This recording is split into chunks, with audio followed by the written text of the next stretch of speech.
സഹോദരങ്ങളെ, ഗൗരവപരമായ ചില ആലോചനകൾ കൂടെ കഴിഞ്ഞ ആഴ്ചത്തെ നമ്മുടെ ഖുത്ബയോട് ചേർത്ത് വെക്കുമ്പോൾ കുറച്ചുകൂടെ ചൈതന്യവത്തായ ഒരു വ്രതമായി നാളത്തെ പ്രഭാതം മുതൽ ഒരുപക്ഷെ നമുക്ക് നോമ്പിനെ സ്വീകരിക്കുവാനായേക്കും. ഒരു ഭാരമായിട്ടല്ല യഥാർത്ഥത്തിൽ ഇസ്ലാമിന്റെ ഒരു കർമ്മവും ഒരു വിശ്വാസി അനുഷ്ഠിക്കേണ്ടത്.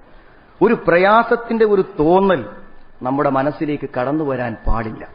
ഒരുപക്ഷെ ആരാധനകളിൽ ഒരൽപ്പം ത്യാഗം അനുഭവിക്കേണ്ടി വരുന്ന ഹജ്ജിന്റെ സന്ദർഭങ്ങളിൽ പോലും നബി സല്ലല്ലാഹു അലൈഹി വസല്ലമ അത് വളരെ ആസ്വാദ്യതയോടുകൂടെ നിർവഹിച്ചു എന്നാണ് നബിയുടെ ഹജ്ജ് പരിശോധിക്കുമ്പോൾ നമുക്ക് കാണുന്നത്.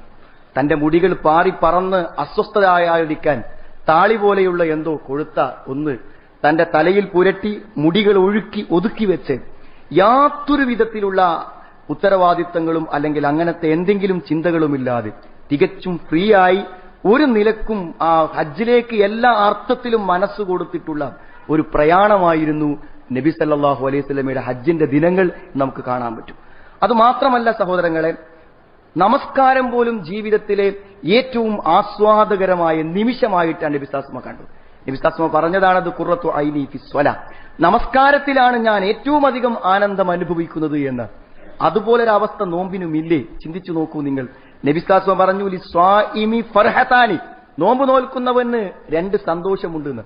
ഇപ്പൊ രാവിലെ മുതൽ സൂര്യാസ്തമയം വരെ ഒരു നോമ്പ് പൂർത്തിയാക്കുന്നവൻ ആ നോമ്പിന്റെ പൂർത്തീകരണം ഒരു ആസ്വാദനത്തോടെയാണ് അവസാനിപ്പിക്കുന്നത്. സംശയമുള്ളത് ശരിക്കും സ്വർഗത്തിൽ കടന്ന ഒരു സന്തോഷം അത്രല്ലേ? ഒരു സന്തോഷം സ്വർഗത്തിലും ഒരു സന്തോഷം എന്താ പിതരികെ നോമ്പ് തുറക്കുമ്പോഴാണെന്ന് പറഞ്ഞാൽ ആ സന്തോഷം എത്രമാത്രം അവർണ്ണനീയമാണെന്ന് ചിന്തിച്ചു നോക്കൂ നിങ്ങൾ. അപ്പൊ നമ്മളെ സംബന്ധിച്ചിടത്തോളം നാളെ തുടങ്ങുന്ന ദിനങ്ങൾ ഇന്നത്തെ ദിനത്തെക്കാളും ആസ്വാദകരമായ ദിനം. സഹോദരങ്ങളെ, അങ്ങനെയാവണം നോമ്പ്. ഒരു പക്ഷേ അതുകൊണ്ടായിരിക്കണം നോമ്പ് നിർബന്ധമാക്കി എന്ന് പറഞ്ഞ് ഖുർആൻ ഇറങ്ങിയ മാസത്തിൽ ഹാജരുണ്ടെങ്കിൽ നോൽക്കണം. രോഗികളായ ആളുകളും അങ്ങനത്തെ ആളുകൾ മറ്റു ദിവസങ്ങളിൽ നോമ്പ് നോറ്റ് വീട്ടണം എന്ന് പറഞ്ഞിട്ട് ആയത്ത് അല്ലാഹു അവസാനിപ്പിക്കും. നോക്കൂ നിങ്ങൾ, യുരീദുല്ലാഹു ബിക്കുമുൽ യുസ്ർ വലാ യുരീദു ബിക്കുമുൽ ഉസ്ർ, അല്ലാഹു നിങ്ങൾക്ക് എളുപ്പത്തെയാണ് ഉദ്ദേശിക്കുന്നത്, അതുകൊണ്ട് ഒരു പ്രയാസം എന്ന് നിങ്ങൾ മനസ്സിൽ വിചാരിച്ചു പോകരുത്. വലാ യുരീദു ബിക്കുമുൽ ഉസ്ർ, അല്ലാഹു ഒരു പ്രയാസത്തെ നിങ്ങൾക്ക് ഉദ്ദേശിക്കുന്നില്ല, അതുകൊണ്ട് പ്രയാസരഹിതമായി ആസ്വാദനത്തോടെ സന്തോഷത്തോടെ നിങ്ങൾ വലിത്തുക്കുമിൽ ഇദ്ദ എണ്ണം പൂർത്തിയാക്കി. എന്നിട്ട് അല്ലാഹു പറയാണ്, ആ എണ്ണത്തിന്റെ പൂർത്തീകരണം നിങ്ങളുടെ ജീവിതത്തിന്റെ സന്തോഷത്തിന്റെ ഒരു ദിനമാണ്. വലിതുകബ്ബിറുൽ ഇദ്ദത വലിതുകുമിൽ ഇദ്ദത വലിതുകബ്ബിറുല്ലാ, അല്ലാഹുവിനെ പ്രകീർത്തിക്കുന്ന റമളാൻ, അല്ലാഹു അക്ബർ അല്ലാഹു അക്ബർ ലാ ഇലാഹ ഇല്ലല്ലാഹു അല്ലാഹു അക്ബർ എന്ന് തക്ബീർ മുഴക്കി ജീവിതത്തിന്റെ സന്തോഷകരമായ പെരുന്നാൾ ദിനമാണ് നോമ്പിന്റെ പൂർത്തീകരണം എന്ന് പറഞ്ഞത്. അപ്പൊ സഹോദരങ്ങളെ, എന്തെങ്കിലും ഒരു പ്രയാസം ഒരു ഭാരം നമുക്ക് മനസ്സിൽ തോന്നുന്നുവെങ്കിൽ അതിന് പല കാരണങ്ങളുണ്ട്. അതില്ലാതെ തന്നെ നോൽക്കണം എന്ന് ഞാൻ പറഞ്ഞു. അതുകൊണ്ട് ആസ്വാദകരമായൊരു നോമ്പാകാൻ എന്ത് വേണം? നിസ്കരിക്കാത്ത ഒരുത്തം നോമ്പ് നോറ്റ ആസ്വാദനം ഉണ്ടാവും സഹോദരങ്ങൾ.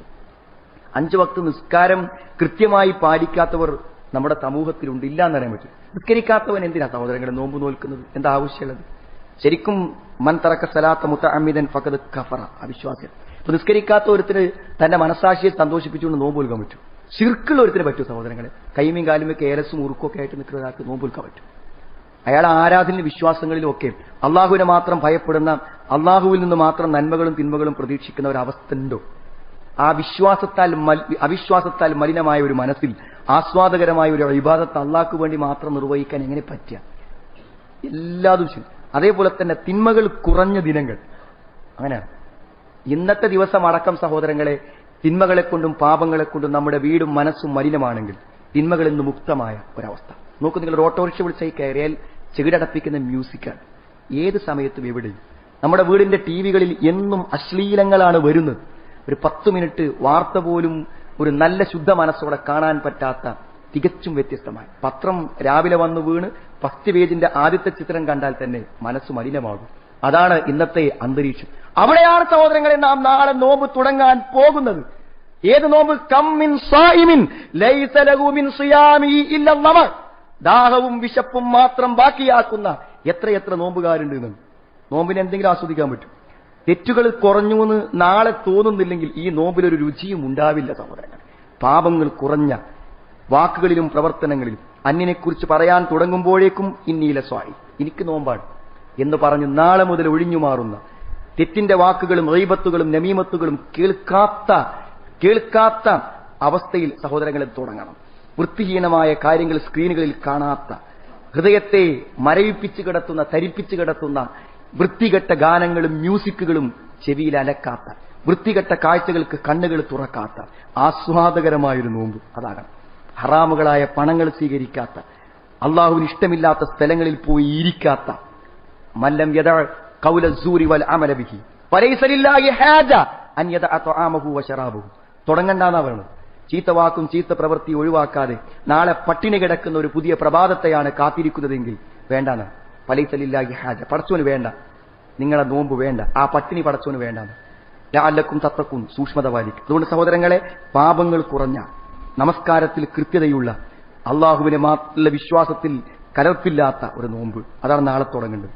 എല്ലാം അതിന്റെ ആസ്വസ്ഥത വർദ്ധിപ്പിക്കും. സഹോദരങ്ങളെ, ഭക്ഷണം ഒന്ന് കുറച്ചു നോക്കി. നാളെ മുതൽ ഭക്ഷണം പൂർണ്ണമായി ഉപേക്ഷിക്കാൻ പറഞ്ഞു. എന്റെ അത്താഴം കഴിക്കാതെ നോൽക്കണതാ പടച്ചോന് ഇഷ്ടം, കഴിച്ചു നോൽക്കുന്ന ഇന്ന ഫിസ്സഹൂരി ബർക്കാണ്. അപ്പൊ കഴിക്കണം തന്നെ. അത് കഴിക്കാൻ പറഞ്ഞാൽ എന്താ സഹോദരങ്ങളെ? പണ്ടത്തൊക്കെ വിശ്വാസം തരങ്ങൾ, നാട്ടാചാരങ്ങളും ഇസ്ലാമിന്റെ പ്രമാണങ്ങളും തമ്മിൽ വലിയ വ്യത്യാസം, ഏറ്റുമുട്ടുകയാണ് എല്ലാ കാര്യങ്ങളിലും. പണ്ടത്തെ കാലത്ത് ഇങ്ങനെ വെച്ചാൽ രാത്രി എഴുന്നേറ്റ് ഭക്ഷണം കഴിച്ചിട്ട് പിന്നെ നോമ്പ് തുടങ്ങുന്ന ബാങ്ക് കൊടുക്കുമ്പോഴേക്കും അത് ദഹിച്ചിരിക്കണം എന്നാണ് പഴയ പ്രമാണം. ഇസ്ലാമിന്റെ പ്രമാണം ഇങ്ങനെ റസൂലുള്ള അത്തായം കഴിച്ചാൽ ഒരു 50 ആയത്ത് ഓതാനുള്ള സമയം അത്രേ ഉള്ളൂ. അത് ബർക്കത്താണ് സഹോദരൻ, ബർക്കത്തിൽ കഴിച്ചാൽ മതി. അത് വൈകുന്നേരം വരെ ദഹിപ്പിക്കാൻ വേണ്ടി ഒരു ചുമതല വയറിന് കൊടുക്കേണ്ട ആവശ്യമില്ല. ഒന്ന് കുറക്കുമ്പോഴേ നോമ്പിന് ആസ്വാദ്യത കൂടും. നോമ്പിന്റെ തുടക്കവും ഒടുക്കവും കണക്കില്ലാത്ത തീറ്റിയിലാകുമ്പോൾ ഷർറുൽ വിആർ, ഏറ്റവും മോശപ്പെട്ട പാത്രം, നിറക്കാവുന്നതിൽ വെച്ച് ഏറ്റവും മോശപ്പെട്ട പാത്രം വയർ, അത് രണ്ടു നേരവും നിറച്ച് നോമ്പിന്റെ ആസ്വാദനവും സന്തോഷം എന്തിനു കളയണം സഹോദരങ്ങളെ? ആസ്വാദകരമായ ഒരു നോമ്പ് നമുക്കുണ്ടാവട്ടെ. നോക്ക്, നിങ്ങൾ പടച്ചോനൊരു ആഘോഷം വെച്ചില്ല, പക്ഷെ ബദരീങ്ങളെ ആണ്ട് വന്നത് റമദാനിലാണ് ആൾക്കാർ കൊണ്ടുവന്നത്. സഹോദരങ്ങളെ, ബദരീങ്ങൾ ശ്രേഷ്ഠരാണ്, പക്ഷേ അവരെ പേരിൽ ഭക്ഷണം ഉണ്ടാക്കാനോ അവരെ വിളിച്ച് പ്രാർത്ഥിക്കാനോ ഇസ്ലാമിലില്ല. ഇതിനെ കൊടുന്നു എന്തെങ്കിലുമൊക്കെ തീറ്റകൾ ഉണ്ടാക്കി ഈ നോമ്പിന്റെ ആസ്വാദതയെയും അതിന്റെ വിശ്വാസമായ പരിശുദ്ധിയെയും നശിപ്പിക്കാൻ. പിന്നെ പ്രധാനം എന്താന്ന് വെച്ചാൽ, നോമ്പ് എന്താന്ന് അറിഞ്ഞില്ലെങ്കിൽ സഹോദരങ്ങൾ അത് ആസ്വാദനത്തോടെ നോൽക്കാൻ പറ്റില്ല. നോമ്പിനെ കുറിച്ച് നമ്മൾ അറിയണം. പടച്ചോൻ അങ്ങനെ താല്പര്യമുണ്ട്. നിങ്ങളെ മുമ്പുള്ള ഒരു നോട്ട നോമ്പാണ്, നിങ്ങൾക്ക് പ്രയാസം ഞാൻ ഉദ്ദേശിക്കുന്നില്ല, അതേപോലെ തന്നെ നിങ്ങൾ ഇത് കഴിഞ്ഞാൽ ഒരു പെരുന്നാൾ നടത്തിക്കോളിയും എന്നൊക്കെ പറഞ്ഞ് പടച്ചോൻ നമ്മളെ സമാധാനിപ്പിച്ചത് നമ്മളൊരു നല്ല മനസ്സോടെ ഏറ്റെടുക്കട്ടെ എന്നാണ് സഹോദരങ്ങൾ. അങ്ങനെയാണ് നാളെ പ്രഭാതത്തിന് അത്തായം ഏറ്റെടുക്കേണ്ടത്. ഇതിന്റെ അഹ്കാമുകൾ ഒന്ന് മനസ്സിലാക്കുക സഹോദരങ്ങളെ, ലളിതമായിട്ട്. എല്ലാം ഒരു ഖുതുബക്ക് ഒതുങ്ങുന്നതല്ലല്ലോ. ഏതായിരുന്നാലും അത് ഇപ്പൊ നീയത്ത് അത് വലിയ പ്രശ്നമാണ് ആളുകൾക്ക്. അല്ലാഹ് പടച്ചോൻ അഥവാ നീയത്ത് വിട്ടുപോയാൽ നോമ്പ് പോയല്ലോ എന്നാണ്. യഥാർത്ഥത്തിൽ നീയത്ത് എന്ന് പറഞ്ഞാൽ എന്തുള്ളൂ എന്ന് വിചാരിച്ചാൽ സഹോദരങ്ങൾ, യകൂനു നിയ്യ ബിൽ അസ്മി അല സിയാം, നോമ്പ് നോൽക്കുന്നുള്ള തീരുമാനം. അപ്പോൾ തീരുമാനിച്ചില്ലേ സഹോദരങ്ങളെ? എല്ലാ രാത്രിയും തീരുമാനിച്ചാൽ നല്ലത്. മല്ലം യജ്മഅ ഫിൽ ലൈൽ ഫലാ സിയാമലു, ഓരോ രാത്രിയും ഉറങ്ങാൻ പോകുമ്പോൾ നാളെ നോമ്പാൻ തീരുമാനിച്ചു പറയേണ്ട ആവശ്യമില്ല. നാട്ടാചാരത്തിൽ പറയണം എന്നാണ്, ഇടങ്ങേറായി പറയണം. ആ പറയുന്ന വാചകം റസൂലുള്ള പറഞ്ഞോ? ജീവിതത്തിൽ പറഞ്ഞിട്ടില്ല സഹോദരങ്ങളെ. ചോദിച്ചുകൊണ്ടു, റസൂലുള്ള ഒരിക്കലും നബൈതു സൗമ റമളാൻ എന്ന് പറഞ്ഞൊരു വാചകം പറഞ്ഞില്ല. പിന്നെന്താ പറയുന്നു? സങ്കീർണത വരുത്താൻ, നീയത്തിനെ പറ്റി പറഞ്ഞ് പേടിപ്പിച്ചിട്ട് നോമ്പിനെ കുറിച്ച് എന്റെ ബേജാറ്. സഹോദരങ്ങളിൽ ലളിതമാണല്ല. പിന്നെ അള്ളാഹ് പറഞ്ഞു, ഇന്ന ദീന യുസ്ർ, ദീൻ എളുപ്പമാണ്. വലൻ യുശാദ ദീന അഹദുൻ ഇല്ലാ ഗലബഹു, ദീനിലില്ലാത്തതൊക്കെ ചേർത്ത് ദീനിനെ ആരെങ്കിലും സങ്കീർണമാക്കിയാൽ ആ മതം അവനെ തോൽപ്പിക്കും. ഒരുപക്ഷെ പിന്നെ മതമില്ലാത്തവനാവും, ഇല്ലെങ്കിൽ മതത്തിന്റെ ഒരു ഗുണവും കിട്ടാത്തവനായി തീരുന്നതാണ്. അതുകൊണ്ട് വമാ ജഅല അലൈക്കും ഫിദ്ദീനി മിൻ ഹർജ്, ഒരു പ്രയാസമില്ല സഹോദരങ്ങളെ. പിന്നെ ആൾക്കാർക്ക് പേടി, അഥവാ ഞാൻ പകൽ സമയത്തൊക്കെ നടന്നു പോകുമ്പോൾ അറിയാതെ വല്ല വെള്ളം കുടിച്ചു പോയാലോ ഭക്ഷണം കഴിച്ചു പോയാലോ. സഹോദരങ്ങളെ, മറക്കാതിരിക്കാൻ ശ്രമിക്കണം. നോമ്പുകാരനാന്ന് ഓർക്കണം, പ്രത്യേകിച്ച് നാളത്തെ തുടക്ക ദിവസം. മൻ നസിയ വഹുവ സ്വായിം, എത്ര വിശാല സഹോദരങ്ങൾ ഇസ്ലാം. നമ്മളെ വളരെ സന്തോഷത്തോടെയും വിശാലതയോടുകൂടിയാണ്. ആരെങ്കിലും നോമ്പിന്റെ സമയത്ത് മറന്നവൻ തിന്നു, അല്ലെങ്കിൽ വക്കലാവു ശരിബ കുടിച്ചു, ഫൽയുതിമ്മ സൗമഹു, നോമ്പ് മുറിഞ്ഞു എന്ന് വിചാരിക്കണ്ട, നോമ്പ് പൂർത്തിയാക്കിക്കോൻ. ഫഇന്നമാ അത്അമഹുല്ലാഹു വസഖാഹു, പടച്ചോൻ അവനെ തീറ്റിച്ചതാണ്, പടച്ചോൻ അവനെ കുടിപ്പിച്ചതാണ്. മറ്റൊരു റിപ്പോർട്ടിൽ കാണാൻ പറ്റും, ഫഇന്നമാ ഹുവ റിസ്ഖുൻ സാഖഹുല്ലാഹു ഇലൈഹി വലാ ഖലാ അലൈഹി, പടച്ചോൻ കുറച്ച് ഭക്ഷണം അവന് കൊടുത്താണ്, അതുകൊണ്ട് നോമ്പ് നോറ്റി വിട്ടേണ്ട ആവശ്യമില്ല. അതിന്റെ അർത്ഥം സഹോദരങ്ങളെ ശ്രദ്ധിക്കേണ്ടതാണ്. എത്ര ശ്രദ്ധിച്ചിട്ടും അഥവാ വല്ല വെള്ളവും വല്ല ഭക്ഷണവും കഴിച്ചു പോയാൽ അള്ളാഹു വിട്ടുവീഴ്ച ചെയ്യാണ്. ബേജാറാകണ്ട, റിലാക്സ് ചെയ്ത് നല്ല സന്തോഷത്തോടെ ഭക്തിയോടെ ചെയ്തോന്ന്. പിന്നെ നമ്മളെ കഴിവിൽ പെടാത്തുണ്ട്. അപ്പൊ ഒന്ന് പകല് കടന്നുറങ്ങി, അപ്പോൾ ഒരു സ്വപ്നസ്ഖലനം ഉണ്ടായി. സഹോദരങ്ങൾ, നോമ്പ് നഷ്ടപ്പെട്ടു പോകില്ല. പക്ഷെ ജനാപത്തുകാരന്റെ കൂടി അവൻ കുളിക്കണം, പക്ഷെ ഒരിക്കലും അവന്റെ നോമ്പ് നഷ്ടപ്പെട്ടു പോകില്ല. അത് അവന്റെ കഴിവിലും നിയന്ത്രണത്തിലും പെടാത്ത കാര്യമാകും. പിന്നെ നിസ്സാര കാര്യങ്ങളൊക്കെ ആൾക്കാർക്ക് സംശയമാണ്, ഓരോന്നും പറയാൻ സഹോദരങ്ങളെ. പല്ല് പറിക്കാൻ പറ്റുമെന്നാണ്. പല്ല് പറിച്ചിട്ട് രക്തം വന്നാലോ അതൊന്നും നോമ്പിനെ നഷ്ടപ്പെടുത്തൂല. ഒരു ബുദ്ധിമുട്ടുള്ള ഒരാളാണെങ്കിൽ പകൽ സമയത്ത് അവൻ പല്ല് പറിച്ചു നോമ്പ് പോകില്ല. ഇനി അറിയാതെ നമ്മുടെ ദേഹത്തുനിന്നോ മുറിയുന്നോ രക്തം വന്നാൽ നോമ്പ് പോകില്ല. പിന്നെ കണ്ണിലൊരു തുള്ളി മരുന്നുറ്റിച്ചാലോ ചെവിയിലൊരു തുള്ളി മരുന്നുറ്റിച്ചാലോ ഒന്നും കുഴപ്പമില്ല. നമ്മുടെ തൊണ്ടയിൽ ചിലപ്പോൾ ആ മരുന്നിന് ചെറിയ രുചി അനുഭവപ്പെട്ടു എന്ന് വരാം, എന്നാലും നമ്മളെ നോമ്പിനെ ബാധിക്കൂല. പിന്നെ പണ്ഡിതന്മാർ സൂക്ഷ്മതയ്ക്ക് വേണ്ടി പറഞ്ഞിട്ടേ ഉള്ളൂ ബാരിഗത്തുൽ ഇസ്തിൻഷാഖ്. നബി പറഞ്ഞു, നോമ്പ് കാലത്ത് നീ മൂക്കിൽ വെള്ളം കെട്ടി ചീറ്റുമ്പോൾ എന്ത് ചെയ്യരുത്, അല്ലാത്ത സമയത്തൊക്കെ നല്ലോണം വലിച്ചു കയറ്റിക്കോ. ഇല്ല അന്തക്കൂന സ്വായിമൻ, നോമ്പുകാരനാണെങ്കിൽ വല്ലാതെ വലിക്കണ്ട എന്ന് പറഞ്ഞാൽ ഉള്ളിലേക്ക് വെള്ളം പോകുന്നൊരവസ്ഥ. അപ്പോൾ ഒരു തുള്ളി മരുന്നോ അങ്ങനത്തെ എന്തെങ്കിലും ഉള്ളിലേക്ക് നേരെ പോയാൽ മാത്രമേ പ്രശ്നമുള്ളൂ. അല്ലാത്ത അവസ്ഥയിൽ കണ്ണിലൊറ്റിക്കുന്നതോ അല്ലെങ്കിൽ ചെവിയിലൊറ്റിക്കുന്നതോ നമ്മുടെ തൊണ്ടയിൽ അതിന്റെ ഒരു രുചിഭേദം അനുഭവപ്പെട്ടു എന്നത് നോമ്പിനെ ബാധിക്കില്ല. സൂചി വെക്കാം, പക്ഷേ ശരീരത്തിന്റെ ക്ഷീണം മാറ്റാനുള്ള ഒരു പോഷണത്തിന് വേണ്ടി ആവരുത് മാത്രം. അല്ലാത്ത രൂപത്തിൽ നമ്മൾ ചികിത്സയ്ക്ക് വേണ്ടി ചെയ്യുന്ന ഇഞ്ചക്ഷൻ എടുക്കൽ നമ്മുടെ നോമ്പിനെ നഷ്ടപ്പെട്ടു പോലും. ഛർദ്ദിച്ചു പോയാലോ നോമ്പിന് മെൻ ദറഅഹുൽ ഖൈഅ ഫലാ ഖളാ അലൈഹി. നബി പറഞ്ഞു, ആരെങ്കിലും ഛർദ്ദിച്ചു പോയാൽ അവന്റെ നോമ്പ് മുറിയില്ല. എന്നാൽ വമനിസ്തഖാ ഫഅലൈഹിൽ ഖളാ, കൈയിട്ട് ഒരാൾ ഛർദ്ദിച്ചാലോ നോമ്പ് നഷ്ടപ്പെട്ടു പോകും. സ്വാഭാവികമായി ഛർദ്ദിച്ചാൽ നോമ്പ് പോകില്ല, പക്ഷെ കൈയിട്ട് ഛർദ്ദിച്ചാൽ അവന്റെ നോമ്പ് നഷ്ടപ്പെട്ടു പോകുന്നതാണ്. പിന്നെ പുക ശ്വസിക്കുന്ന ആൾക്കാർ, അടുക്കളയിലൊക്കെ പണിയെടുക്കുന്ന ആളുകൾ, അല്ലെങ്കിൽ നിരന്തരമായി പുക ശ്വസിക്കേണ്ടി വരുന്നത്, പുക ശ്വസിക്കുന്നത് ഒരിക്കലും ഒരുത്തന്റെ നോമ്പിനെ നഷ്ടപ്പെടുത്തി കളയില്ല. ചില ആൾക്കാർ പേസ്റ്റ് ഉപയോഗിക്കുന്നതിൽ വിഷമിക്കണം. പേസ്റ്റ് ഉപയോഗിക്കുക, ആ പേസ്റ്റിന്റെ കണങ്ങളോ രുചികളോ ഒന്നും വായിലേക്ക് ഇറങ്ങിപ്പോകാതെ ഉള്ളിലേക്ക് ഇറങ്ങിപ്പോകാതെ സൂക്ഷിച്ചാൽ മാത്രം മതി. അവിടെയും പണ്ഡിതന്മാർ കൊടുത്ത ഹദീസ് തന്നെയാണ് വബാലിഗത്തുൽ ഇസ്തിൻഷാഖ്, മൂക്കിൽ വെള്ളം കയറ്റി ചീറ്റാതിരിക്കേണ്ട നോമ്പായി വെച്ചത്. പക്ഷെ അത് അമിതമാവേണ്ട, ഒന്ന് ശ്രദ്ധിച്ചു വേണമെന്നാണ്. ചില ആളുകൾക്ക് ഭയം. സഹോദരങ്ങൾ, അത്തർ സുന്നത്താണ്. പുരുഷന്മാരെ സംബന്ധിച്ചിടത്തോളം അത്തർ ഉപയോഗിക്കൽ സുന്നത്താണ്. ആ സുന്നത്തിനെ നോമ്പിനെ നമ്മൾ ഒഴിവാക്കേണ്ട ആവശ്യം. അത്തറിന്റെ ഒരു സുഗന്ധം നമുക്ക് കിട്ടിയാൽ നോമ്പ് നഷ്ടപ്പെട്ടു പോകുന്നു. അങ്ങനെയൊക്കെയാണെങ്കിൽ എങ്ങനെ സഹോദരങ്ങൾ നോമ്പ് നോക്കുക? സങ്കീർണമാക്കിയിരിക്കാൻ നാട്ടഭിപ്രായങ്ങൾ. ഇനിയിപ്പോ ഇത് പറഞ്ഞു കൊടുത്തതിന് ആളുകൾക്ക് സംശയം, ശരി തന്നെയാണോ ആ പറഞ്ഞത്? ഇതൊന്നും ഞാൻ സ്വന്തമായിട്ട് പറയില്ല സഹോദരങ്ങളെ. വളരെ കൃത്യതയോടുകൂടി ഇസ്ലാമിൽ അവഗാഹമുള്ള പണ്ഡിതന്മാർ എഴുതി വെച്ചതിൽ നിന്ന് നോക്കി പകർത്തി കൊണ്ടുവന്ന് പറഞ്ഞേരെ മാത്രം ചെയ്യണം. ഒരു പേടിയും പേടിക്കണ്ട. പിന്നെ നീന്താൻ പറ്റോ, കുളിക്കാൻ പറ്റും. കടലിൽ കുളിക്കാൻ പോയിക്കൂടുന്ന നടന്നു വരും. അള്ളാഹുവിന്റെ റസൂൽ സല്ലല്ലാഹു അലൈഹി വസല്ലം തണുത്ത പാത്രത്തിൽ വെള്ളം തലയിൽ ഒഴുക്കും. ആ കുളിച്ചതിന്റെ പേരിൽ നോമ്പിന്റെ ഒരു ക്ഷീണം മാറി വിചാരിച്ചിട്ട് അതിൽ പടച്ചൊരു വിഷമമൊന്നുമില്ല, നമ്മുടെ നോമ്പിനെ അത് ബാധിക്കൂല. പക്ഷെ വെള്ളം അകത്ത് പോകുന്നതിനെ നമ്മൾ ശ്രദ്ധിക്കാന്ന് മാത്രം മനസ്സിലായി. പിന്നെ ചില ആളുകൾ അധികം പല്ലേക്കൂല. പല്ലധികം തേച്ചാ പ്രശ്നമാണ് ആൾക്കാർക്ക് നോമ്പിൽ. നബി വിശ്വാസമയെ കുറിച്ച് പറഞ്ഞു കേട്ടോളൂ നിങ്ങൾ. റഅയ്തു റസൂലല്ലാഹി മാ ലാ ഉഹ്സി യതസവ്വഖു വഹുവ സായിം. നബി നോമ്പ് നോൽക്കുന്ന സമയത്ത് പല്ലേക്കുന്നതിന് കണക്കുണ്ടായിരുന്നില്ല. നബി പല്ലേക്കുന്നതിന് കണക്കുണ്ടായിരുന്നില്ല. റസൂലുള്ളാഹിയല്ലേ സഹോദരങ്ങൾ നമ്മുടെ മാതൃക. ഇപ്പൊ ചില ആളുകൾ പിന്നെ അതിനെതിരെ തെളിവ് പറഞ്ഞ തെളിവ് കേൾക്കണം നിങ്ങൾക്ക്. അതായത് ഒരു ഹദീസ് ഇങ്ങനെയുണ്ട്, ലഖലൂഫു ഫമിസ്സായിം അത്യബു ഇൻദല്ലാഹി മിൻ റിഹിൽ മിസ്ക്. വായിൽ നോമ്പുകാലത്തുണ്ടാകുന്ന ഒരു നാറ്റുണ്ടല്ലോ, ഒരു പിന്നെ വാസനയുടെ വ്യത്യാസം, അത് അള്ളാഹുവിന്റെ അടുക്കൽ കസ്തൂരിയുടെ സുഗന്ധക്കാളും അള്ളാഹുവിന്റെ അടുക്കൽ പരിശുദ്ധമാണെന്ന് പറഞ്ഞൊരു ഹദീസുണ്ട്. സഹോദരങ്ങളെ, ആ ഹദീസ് പ്രകാരം വായിലൊരു ചെറിയ വാസന നിലനിന്നില്ലെങ്കിൽ സ്വാഭാവികമായും ഈ കൂലി നഷ്ടപ്പെട്ടു പോകില്ലെന്ന്. അങ്ങനത്തെ ഒരു അവസ്ഥ അല്ലാന്ന്. ഇതിനെപ്പറ്റി പണ്ഡിതന്മാർ പറയുന്നത് വായേണ്ടതല്ലാണ്. നമ്മുടെ ആമാശയങ്ങൾ കാലിയായി കിടക്കുമ്പോഴും അയിന്നുണ്ടാകുന്ന വാസനകളും നമ്മുടെ വായിലൂടെ പുറത്തു വരാൻ അത്രേ ഉള്ളൂ. അല്ല പല്ലിൽ എന്തെങ്കിലും ഉച്ചിഷ്ടങ്ങൾ വെച്ച് വാസനിപ്പിക്കണമെന്നൊന്നും ഇതില്ല. സഹോദരങ്ങൾ, പരിശുദ്ധിയുടെയും വൃത്തിയുടെയും മതമാണിത്. അവിടെ പല്ല് തേക്കാൻ ഒരു പിശുക്കും കാണിക്കണം. 5 നേരം നിസ്കരിക്കുമ്പോൾ ഒന്നുണ്ടാക്കുമ്പോഴൊക്കെ നമുക്ക് പല്ല് തേക്കാൻ നോമ്പ് ഒരിക്കലും തടസ്സമല്ല എന്നാണ്. അതേപോലെ തന്നെ പിന്നെ ആളുകൾക്ക് ഉണ്ടാകുന്ന സംശയമാണെന്ത്, നമ്മൾ രാത്രി പിന്നെ ഭാര്യ ഭർത്തൃ ബന്ധത്തിൽ ഏർപ്പെട്ടു, പ്രഭാതമാകുന്ന സമയത്ത് സുബൈ ബാങ്കിന് ശേഷം നമ്മൾ ജമാഅത്തോട് പിന്നെ ജനാബത്തോടുകൂടെ വലിയ അശുദ്ധിയോടുകൂടെ നേരം പുലർന്നത് ഒരു പ്രശ്നമില്ലാന്നാണ്. അന്ന നബിയ കാന യുദ്രിക്കുഹു അൽ ഫജ്റ. നബി സല്ലല്ലാഹു അലൈഹി വസല്ലമക്ക് പ്രഭാതമായിരുന്നു. വഹുവ ജുനുബുൻ, ജനാബത്തുകാരനായിക്കൊണ്ട് ബാങ്ക് കൊടുത്ത് നബി ഉണർന്നിരുന്നു. മിൻ അഹ്ലിഹി സുമ്മ യഖ്തസിലു വഹുവ യസൂം. ബുഖാരിന്റെ ഹദീസ്. പിന്നെ നബി സുബൈ കഴിഞ്ഞിട്ട് കുളിക്കും, നോമ്പ് നോൽക്കും. അപ്പോൾ ആൾക്കാരുടെ സംശയം എന്താ വെച്ചാൽ ബാങ്ക് കൊടുക്കുന്നതോടുകൂടെ നോമ്പ് തുടങ്ങിയില്ലേ, അപ്പോൾ നോമ്പ് തുടങ്ങുമ്പോൾ ജനാബത്ത് കുളിച്ചിരിക്കണമല്ലോ എന്ന്. വേണ്ടാന്ന്. നമ്മൾ ബാങ്ക് കൊടുത്തതിന് ശേഷം ഭാര്യ ഭർത്തൃ ബന്ധത്തിൽ ഏർപ്പെടാൻ പറ്റില്ല. അതിന്റെ മുമ്പ് രാത്രി ബന്ധപ്പെട്ടതിന്റെ ഭാഗമായിട്ടുള്ള കുളി സുബൈക്ക് ശേഷമായാലും വിരോധമില്ല എന്നാണ്. ആളുകൾ എന്താ ഈ നോമ്പിന്റെ കാലഘട്ടങ്ങളിൽ ഇത്തരം ബന്ധപ്പെടലുകളും കാര്യങ്ങളൊക്കെ സങ്കീർണമാകുമ്പോൾ അത് ജീവിതത്തിൽ ഒരു പ്രയാസമായി കാണുന്ന ആളുകളുടെ ഒരു ബുദ്ധിമുട്ട് പടച്ചം വെച്ചിട്ട് സഹോദരങ്ങളെ. യുരീദുല്ലാഹു ബിക്കുമുൽ യുസ്ർ വലാ യുരീദു ബിക്കുമുൽ ഉസ്ർ. അള്ളാഹു നിങ്ങൾക്ക് പ്രയാസത്തെ ഉദ്ദേശിക്കുന്നില്ല, എളുപ്പത്തെയാണ് ഉദ്ദേശിക്കുന്നത്. അതേപോലെ തന്നെ ആളുകൾ സംശയം ചോദിക്കേണ്ട കാര്യമാണെന്ത്, കഠിനമായ ജോലി കാരണം നോമ്പ് ഒഴിവാക്കാൻ പറ്റും? കഠിനമായ ജോലി സഹോദരങ്ങൾ പറ്റൂല എന്നാണ് പണ്ഡിതന്മാർ പറഞ്ഞത്. ജോലിയുടെ കാഠിന്യം കൊണ്ട് പറ്റുമെന്ന് പറഞ്ഞ ആളുകളുണ്ട്. പക്ഷേ ഏറ്റവും സൂക്ഷ്മതയുള്ള ഒരു ഫത്വയായിട്ട് എനിക്ക് തോന്നിയതാണ് ലാക്കിൻ ഇതാ ലഹിക ബിഹി മശക്കത്തുൻ അലീമ. എന്ത് കഠിന ജോലിയാണെങ്കിലും അവൻ നോമ്പ് നോക്കണം.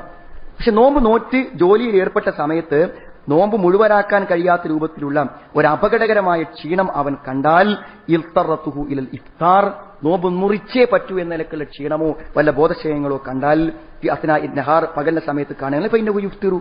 അപ്പൊ അവന്റെ ജീവിതത്തിന്റെ സുരക്ഷയ്ക്ക് വേണ്ടി അവന് നോമ്പ് മുറിക്കാം. പക്ഷേ ആ ബിമ യദ്ഫഉൽ മശക്ക, എന്നാലും പണ്ഡിതന്മാർ സൂക്ഷ്മത കാണിച്ചു. നിങ്ങൾ അങ്ങനെ ചെയ്യുകയാണെങ്കിൽ തന്നെ അപ്പത്തെ ക്ഷീണം മാറാൻ അവന് വെള്ളം കുടിക്കാം. അല്ലെങ്കിൽ എന്തെങ്കിലും കഴിക്കുക, അപ്പൊ അവന്റെ നോമ്പ് നഷ്ടപ്പെട്ടു പോകും. പക്ഷെ എങ്കിലും ഒരു നോമ്പുകാരനെ പോലെ സുമയുംസിക്കുയിലുള്ള ഉറവ്, വൈകുന്നേരം വരെ അവൻ നോമ്പുകാരനെ പോലെ നിൽക്കണമെന്നാണ്. എന്നിട്ട് ജനങ്ങളൊക്കെ നോമ്പ് തുറക്കും, അവൻ നോമ്പ് തുറക്കണം. എന്താണ് അതിന്റെ പറയാൻ കാരണം? ആൾക്കാരെ ബുദ്ധിമുട്ടിക്കാനല്ല. സഹോദരങ്ങൾ, എല്ലാ ജോലിക്കും പ്രയാസമല്ല. ഏത് ജോലിക്കാ പ്രയാസമില്ലാത്തത്? ഇപ്പൊ ജോലിന്റെ പ്രയാസം ആലോചിച്ച് നോമ്പ് നോൽക്കാതിരിക്കുമ്പോൾ സ്വാഭാവികമായും നോമ്പിന്റെ അസ്തിത്വം തന്നെ ചോദ്യം ചെയ്യപ്പെടും. അതുകൊണ്ട് എത്ര കഠിനമായ ജോലിയാണെങ്കിലും നോമ്പ് നോറ്റ് നോക്കണം എന്നാണ്. നിവൃത്തില്ലാതെ വന്നാൽ നോമ്പ് മുറിക്കുക, പക്ഷേ ആ നോമ്പ് മറ്റൊരിക്കൽ അവൻ നോറ്റ് വീട്ടണം എന്നാണ്. അതുകൊണ്ട് പലപ്പോഴും ഗൾഫിലും നാട്ടിലൊക്കെ ജോലി ചെയ്യുന്ന ആളുകൾ ഇപ്പോൾ ഈ കാര്യത്തെ പലപ്പോഴും ദുർവ്യാഖ്യാനം ചെയ്ത് കാണാറുണ്ട്. ഏറ്റവും സൂക്ഷ്മതയുള്ള ഒരു അഭിപ്രായമായി അത് കാണുന്നു. അതേപോലെ സഹോദരങ്ങളെ, പ്രായമായവരുടെ നോമ്പിനെ കുറിച്ചാണ് അത്. നസലത്ത് റുഖ്സത്തുൻ ഫിൽ കിബരി വൽ മർഅത്തിൽ കബീറ. പ്രായമായ സ്ത്രീ, പ്രായമായ പുരുഷൻ, ഇവർക്ക് റുഖ്സ അള്ളാഹു തന്നിട്ടുണ്ട്. വഹുമാല യുത്തിഖാനി സിയാം, അവർക്ക് രണ്ടുപേർക്ക് നോമ്പ് നോൽക്കാൻ കഴിയാത്തൊരവസ്ഥ ഉണ്ടെങ്കിൽ അൻയുഫ്തിറ വയുത്ഇമ അൻ കുല്ലി യൗമിൻ മിസ്കിന, അതിന് പകരമായി എല്ലാ ദിവസത്തെയും ഒരു നോമ്പിന് പകരം ഒരു മിസ്കിന്റെ ഭക്ഷണം കൊടുക്കണം. ഖുർആനിലുമുണ്ട്. ഞാൻ ഇപ്പോൾ വായിച്ചത് ഇമാം ബുഖാരിന്റെ ഹദീസാണ്. രോഗിയാണെങ്കിൽ എന്ത് ചെയ്യണം? അയാൾക്ക് നോമ്പ് നോൽക്കാൻ കഴിയാത്ത അവസ്ഥ ഉണ്ടെങ്കിൽ നോമ്പ് നഷ്ടപ്പെടുത്താം, പക്ഷേ അത് പിന്നീട് നോമ്പ് നോറ്റ് വീട്ടണം. സഹോദരങ്ങളെ, ഗർഭിണികളെയും അതേപോലെ തന്നെ മുലയൂട്ടുന്ന സ്ത്രീകളെയും സംബന്ധിച്ചിടത്തോളം കൽ മരീദില്ലദീ യുർജാ ബുർഉഹു ഇദ അഫ്തറ, നോമ്പ് മുറിച്ച് പിന്നെ രോഗം സുഖമായാൽ നോമ്പ് നോറ്റ് വീട്ടുന്ന രോഗിയെ പോലെയാണ് അവർ ഈ സമയം കഴിഞ്ഞാൽ അവർക്ക് ആരോഗ്യകരമായി നോമ്പ് നോൽക്കാവുന്ന അവസ്ഥ വരും. അപ്പോൾ അവർ നോറ്റ് വീട്ടണം എന്നാണ് ശരിയായ നിയമം. പിന്നെ ചില ആളുകളൊക്കെ അലല്ലദിനെ യുത്തിക്കുനവു, വളരെ ബുദ്ധിമുട്ടി മാത്രം എന്ന് പറയുന്ന ഖുർആന്റെ പ്രയോഗത്തിൽ ഉൾപ്പെടുത്തി മേൽക്കുമേൽ നിരന്തരമായ പ്രസവങ്ങൾ, ക്ഷീണങ്ങളൊക്കെ വന്ന് നോറ്റ് വീട്ടാൻ കഴിയാത്ത വിധം നോമ്പുകൾ കുന്നുകൂടി കഴിഞ്ഞാൽ, കൂടുതൽ ഭാരമായി തോന്നിയാൽ അവർക്ക് പ്രായശ്ചിത്തം അനുഭവിച്ചവരുണ്ട്. പക്ഷെ ഏറ്റവും സൂക്ഷ്മത അവർ നോമ്പ് നോറ്റ് വീട്ടുന്നത് തന്നെയാണെന്ന്. അതേപോലെ തന്നെ സഹോദരങ്ങളെ, പിന്നെ നോമ്പ് നോറ്റ് വീട്ടാൻ ഈ വർഷത്തിൽ വൈകിയാൽ, അതായത് ഇപ്പൊ കഴിഞ്ഞ റമദാൻ ഇന്ന് അവസാനിക്കാൻ, ഇപ്പൊ ഇന്ന് വരെയും കഴിഞ്ഞ നോമ്പുകൾ നോറ്റ് വീട്ടാത്തവരുടെ വിധി എന്താണ്? ഇപ്പൊ ചില ആളുകൾ പറയാറുണ്ട്, അങ്ങനത്തെ ആളുകൾ പ്രായശ്ചിത്തവും കൊടുക്കണം, നോറ്റ് വീട്ടും വേണം. പക്ഷേ അത് വേണ്ടെന്നാണ് ആധികാരികമായ തെളിവടിസ്ഥാനത്തിൽ പണ്ഡിതന്മാർ പറഞ്ഞിട്ടുള്ളത്. പക്ഷേ ഏറ്റവും നല്ലത് കാനയക്കുന്നു അലൈഹി സിയാം മിൻ റമളാൻ ഫല അസ്തതി വ നഖലിഹു ഇല്ലാ ഫി ശഅബാൻ. ആയിഷ റളിയല്ലാഹു അൻഹ പറയുന്നു ബുഖാരിന്റെ ഹദീസ്, എനിക്ക് പലപ്പോഴും ഷഅബാൻ മാസത്തിലെ എന്റെ നോമ്പ് നോറ്റ് വീട്ടാൻ എനിക്ക് സാധിക്കാറുള്ളൂ. അപ്പൊ അപ്പോഴെങ്കിലും നോറ്റ് വീട്ടിയിരിക്കണം. നോറ്റ് വീട്ടാതിരിക്കുന്നത് കുറ്റകരമാണെന്നാണ് ഹദീസ് മനസ്സിലാവുന്നത്. കഴിഞ്ഞ നോമ്പ് ഇന്നത്തോടുകൂടെ പൂർത്തിയാകാതിരിക്കുന്നത് കുറ്റകരമാണ്. പക്ഷേ അതോടൊപ്പം അതിനെന്തെങ്കിലും പ്രത്യേകമായ കാരണങ്ങൾ ഉണ്ടെങ്കിൽ അടുത്ത റമദാനിൽ, അടുത്ത ഈ റമദാനിന് ശേഷം അത് നോറ്റ് വീട്ടുന്ന കാര്യത്തിൽ പ്രത്യേകമായി ശ്രദ്ധിക്കണം എന്നാണ്. പിന്നെ അപൂർവമായി കുറെ കാര്യങ്ങൾ പറയേണ്ട, അപൂർവമായി കാണുന്നതാണ് ചില സ്ത്രീകൾ അവരുടെ ഈ ആർത്തവം റമദാനെന്ന് ഒഴിവാകാൻ വേണ്ടി ഗുളികകൾ ഉപയോഗിക്കാറുണ്ട്. അതിന്റെ വിധിയെക്കുറിച്ച് പലപ്പോഴും ചോദിക്കാറുണ്ട്.